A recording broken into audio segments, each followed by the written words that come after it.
नमस्ते। हिंदी ग्रामर की दुनिया में आपका स्वागत है। आज हम एक ऐसा टॉपिक जानने वाले हैं जो वाक्यों को और भी दिलचस्प बना देता है, क्रिया विशेषण। और यकीन मानिए, इसे समझना बहुत ही आसान है। तो आज हम क्या क्या करने वाले हैं? सबसे पहले समझेंगे कि क्रिया विशेषण है क्या। फिर हम वो 4 जादुई सवाल सीखेंगे जो इसे पहचानने में मदद करते हैं। साथ में कुछ उदाहरण देखेंगे और फिर होगी अभ्यास की बारी। तो चलिए शुरू करते हैं। तो बात शुरू करते हैं सबसे बुनियादी सवाल से। आखिर ये क्रिया विशेषण होता क्या है? देखिए, बहुत आसान शब्दों में क्रिया विशेषण वो शब्द है जो किसी भी क्रिया यानी एक्शन के बारे में हमें थोड़ी और डिटेल देता है। ये हमें बस इतना बताता है कि कोई काम कब हुआ, कहाँ हुआ, कैसे हुआ या फिर कितना हुआ। मतलब ये वाक्यों में रंग भरने जैसा काम करता है। अच्छा, अब आते हैं उस सीक्रेट पर, उस ट्रिक पर जिससे कोई भी क्रिया विशेषण चुटकियों में पकड़ा जा सकता है। और वो ट्रिक है ये, हमारे 4 जादुई सवाल। ये जो स्क्रीन पर है ना, समझिए यही पूरा खेल है। बस ये 4 सवाल याद रखने हैं। अगर कोई शब्द बताए कि क्रिया कब हुई तो वो है कालवाचक। अगर बताए कहाँ हुई तो वो है स्थानवाचक। अगर बताए कितनी हुई तो परिमाणवाचक। और अगर ये बताए कि क्रिया कैसे हुई तो बस वो है रीतिवाचक। है ना, एकदम आसान। ठीक है, तो अब एक एक करके इन चारों को जरा और करीब से देखते हैं। चलिए शुरुआत करते हैं पहले 2 से, समय और जगह बताने वाले क्रिया विशेषणों से। पहला है कालवाचक। सीधी सी बात है, इसे पहचानने के लिए क्रिया से बस एक सवाल पूछना है, काम कब हुआ। जो शब्द इस सवाल का जवाब दे वही है हमारा कालवाचक क्रिया विशेषण। जैसे इन वाक्यों को देखिए। सवाल पूछिए, वॉक कब आएगा? जवाब मिला, आज। वॉक कब पड़ता है?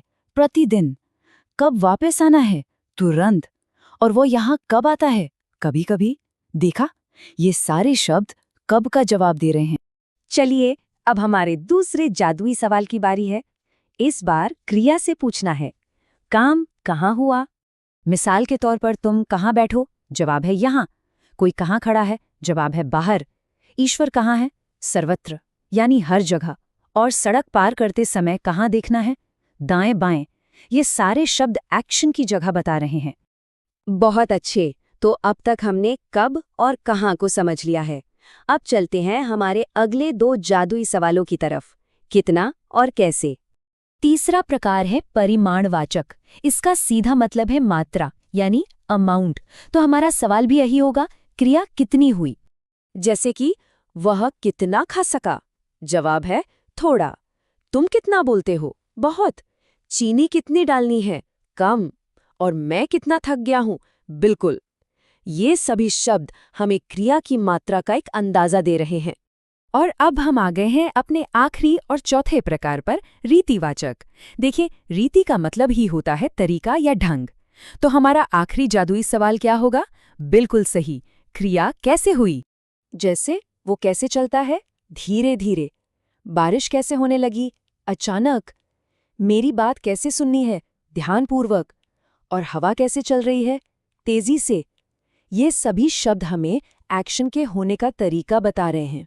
तो लीजिए, अब क्रिया विशेषण को पहचानने का जो राज है वो हमारे पास है। हमने इसकी परिभाषा को समझा और उन 4 जादुई सवालों को भी सीख लिया जो हर ताले को खोल देते हैं।